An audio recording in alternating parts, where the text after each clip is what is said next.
इस बार world cup का बेहतरीन कवरेज आपको देखने मिलेगा thanks to our incredible star cast. Now हम आपको गौतम गंभीर और शेन वॉटसन से रूबरू करा चुके हैं, लेकिन इस इनक्रेडिबल सुपर हीरो स्टारकास्ट की लिस्ट में जुड़ने वाले हैं तीन और बड़े नाम। तो सबसे पहले एक all format batting legend and a captain extraordinary Faf du Plessis, साथ में T20 world cup winning captain और 50 ओवर जीत चुके Aaron Finch and T20 world cup champion और अब एक कमेंट्री प्रो दिनेश कार्तिक। स्वागत है आपका। Faf, let's start with you. You're joining this incredible StarCast. You know the kind of league of extraordinary gentlemen alongside you. How excited are you for the 2023 edition? Thank you so much for having me. The problem is in the introduction that there's a lot of World Cup winning guys sitting on the panel, so I feel a little bit uncomfortable as the only guy that's the odd one out. Finchy, Faf has already taken a shot and he's saying that you lifted the cup. How's the feeling of getting a hands on that World Cup trophy, that glittering trophy?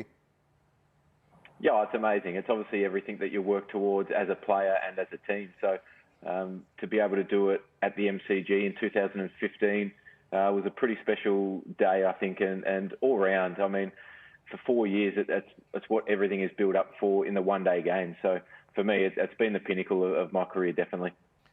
Won it with Australia. DK, but you have to play host to these gentlemen because it's happening in India. The World Cup, the 50-over format World Cup returns to our nation after 12 years. Any sort of special welcome that you have planned for them? Look, I think as much as I'm an Indian and I do come from this part of the world, both Finchy and Faf du Plessis have been treated to some good times during the IPL and during the tours to India. So they are two powerhouses when to see what they've achieved over a period of time, to have captained their teams and taken them to a lot of success. And this is going to be another occasion where both the teams are going to play a very, very important role into not only making this World Cup very, very interesting, but both teams have played a terrific bilateral just a couple of weeks back. And I'm sure if they bring that form to the table, we're going to have a terrific World Cup with the amount of competition that's around. I'm just waiting, and it's mouth-watering to look at how good these teams line up.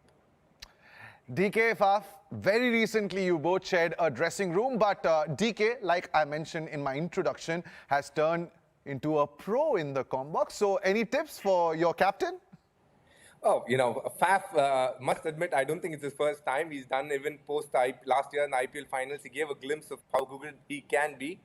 Finchy, on the other hand, is taken to broadcasting like duck to water. I saw him during the India-Australia series, and I think that was the start of a journey for him. And he's been very comfortable doing a bit of broadcasting as well. I'm sure the viewers who are going to watch the World Cup on the Star Sports Network, they can't wait for those insights. DK, you mentioned this beautiful word called captaincy. So here we are going to rewind back to 2019, Manchester, Old Trafford. Memories, bittersweet for one, not so. Finchy's already shaking his head. You remember, mate, a little 100 from a captain on the other side, and they went on to win that match? Yeah, it was a brilliant 100. Faf played unbelievably well. It wasn't the flattest wicket I've ever seen at Manchester, but he certainly made it look that way. He played a great knock. South Africa got up by, I think it was about 10 runs in the end. And for us, we had already qualified for the semi-final, but it was a case of if we won that, we stayed in Manchester and played New Zealand. If not, we had to travel to Birmingham to play England, and they were the form side in the competition. So Faf really stuck one in us there. He does it time and time again against Australia, regardless of what format it is. Listen, gentlemen, Australia and South Africa locked horns very recently in an ODI series. I mean, the things that we saw, 400 being breached pretty easily, some magnificent chases. Faf, do you have any words for Finchy? Because Australia, I mean, they didn't win the series. And knowing that, South Africa is going to come into the World Cup with a lot of confidence.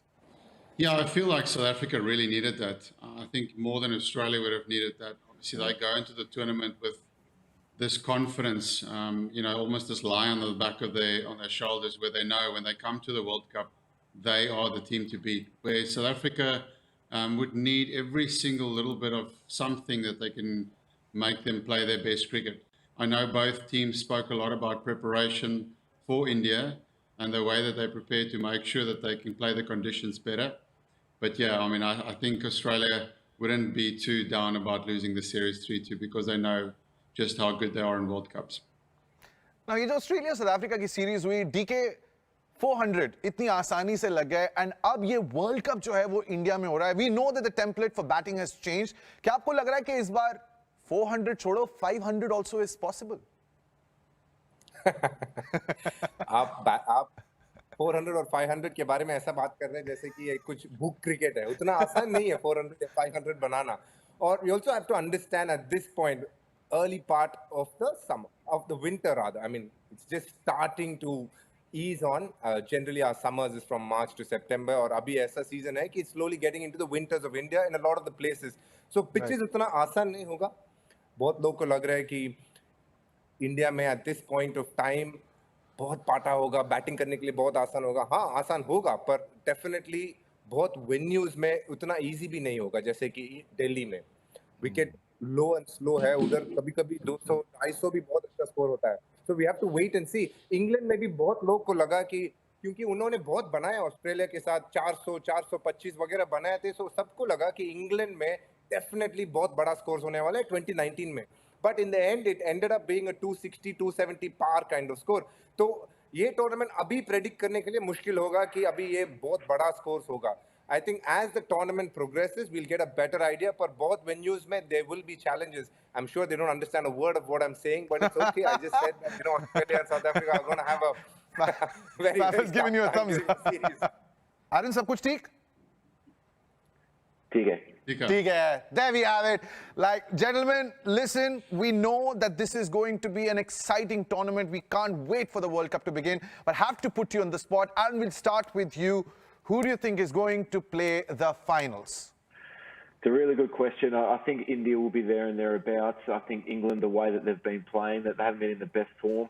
But I'm going to go out on a ledge here, and I'm going to say South Africa. I think that they've got all the tools to be successful in this tournament. They've got firepower with the bat. They've got experience. They've got spin, quicks.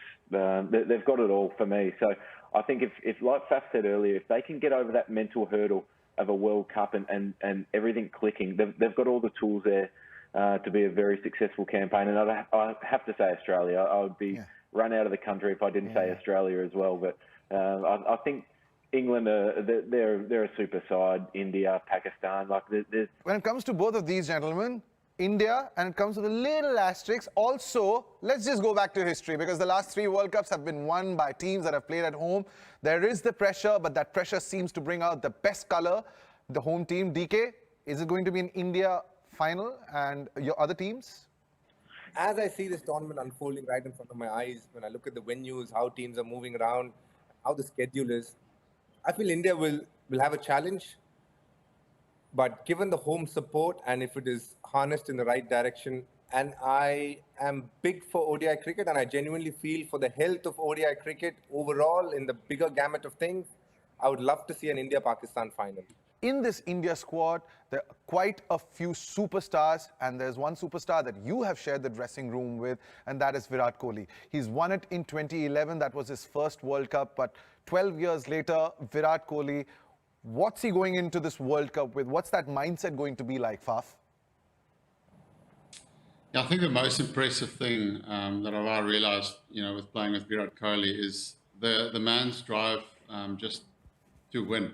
And that's such a almost infectious thing that he has around him. So I know that he will be the biggest driver in that dressing room when it comes to winning a World Cup. There'll be no one more desperate to lift that trophy in how many ever weeks' time. So that guy in your team that is so hungry to perform is so important to the success of the team. So I think Virat, in his own performance, but also in the leadership capabilities around the team, I think he's going to be very important for India. If he has a good World Cup, which I think he will, because he thrives on the moments, he thrives on big crowds, he thrives on being the man.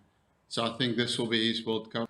My God, DK, I mean, he said that word, and now, I mean, all these emotions are coming out. He said swan song for Virat Kohli, and if it has to be a swan song, you want to get that trophy if it's your last. If you're Virat Kohli, you would very much know where you are, that this is going to be a very important World Cup for you. You've been around for some time now. And the kind of guy that Virat Kohli is, bigger the moment, he finds a way to hold on to it and show the world how good he is.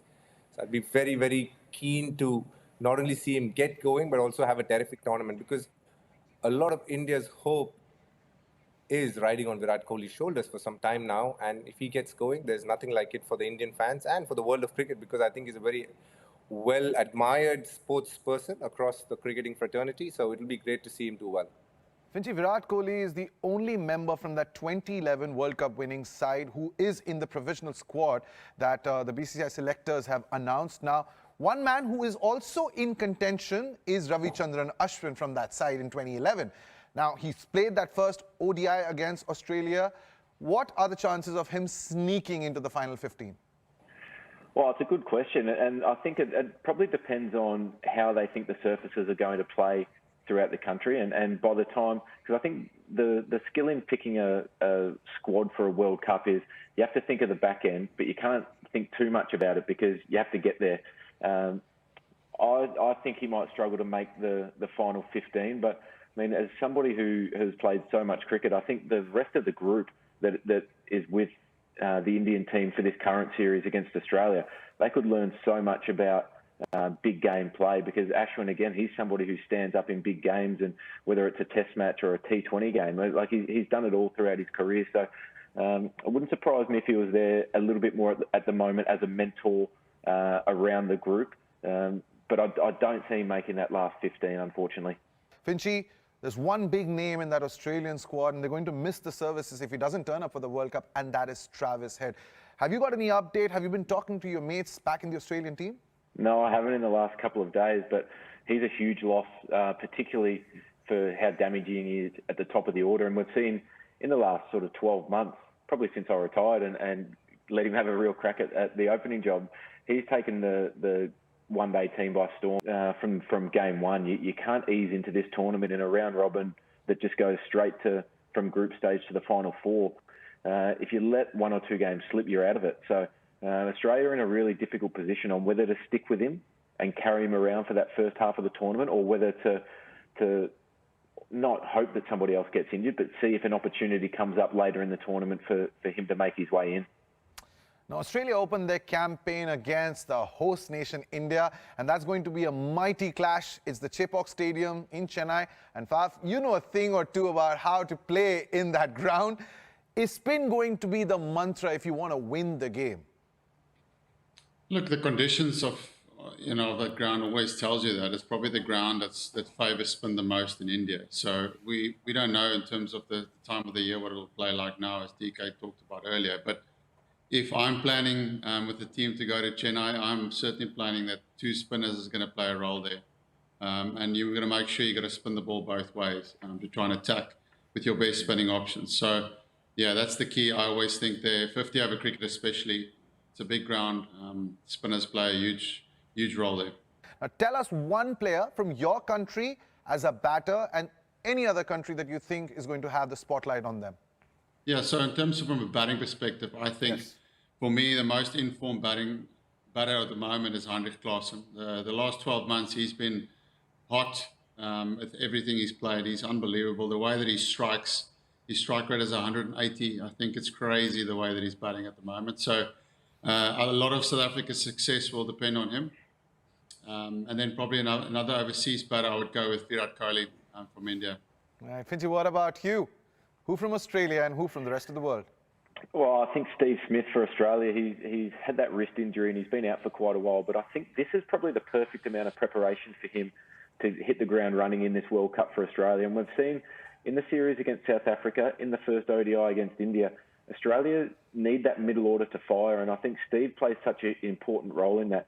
If he has a big World Cup, I think that can go a long way to Australia structuring up their team in a way that they can still play a lot of all-rounders around him, and that they can be overly aggressive with the bat. Speaking about Klaasen, we're speaking about South Africa. Let's take a look at the squad. We've already spoken about Andrik Nokia, how they're going to miss this X factor who can take wickets in any phase. But other than that, there's also someone who's very special. He knows the Indian conditions, Quinton de Kock. Probably the last World Cup. How massive is this going to be for him, Faf? Yeah, it's obviously he's announced that it will be his last World Cup, so everyone knows that. But like I said, I think there'll be a few guys post this World Cup that might consider just taking on the T20 game. So Quinny is, as we know, he's that kind of player that takes the game on, and he's the generational of white ball players that is so effective. It's difficult to bowl to. He scores all around the ground, and he'll be hungry to put his peg in the ground to finish on a high in terms of World Cups. So I'm really hoping for his sake he has a good tournament and finish his international one-day career on a high. Right at the end of the tournament, South Africa square off against India, and that's at the Eden Gardens in Kolkata. It is a batting paradise. Faf, who do you think is coming out on top in that encounter? Yeah, I mean, it just gives me goosebumps thinking about it, you know, playing at Kolkata there in Gardens, the crowd being on you, an amazing place to bat. So, yeah, I wish I could be there just watching the guys play. I think by that time, we might see some spin come into the mix. We know that ground is generally a ground these days where it's been playing a little bit more seamer friendly.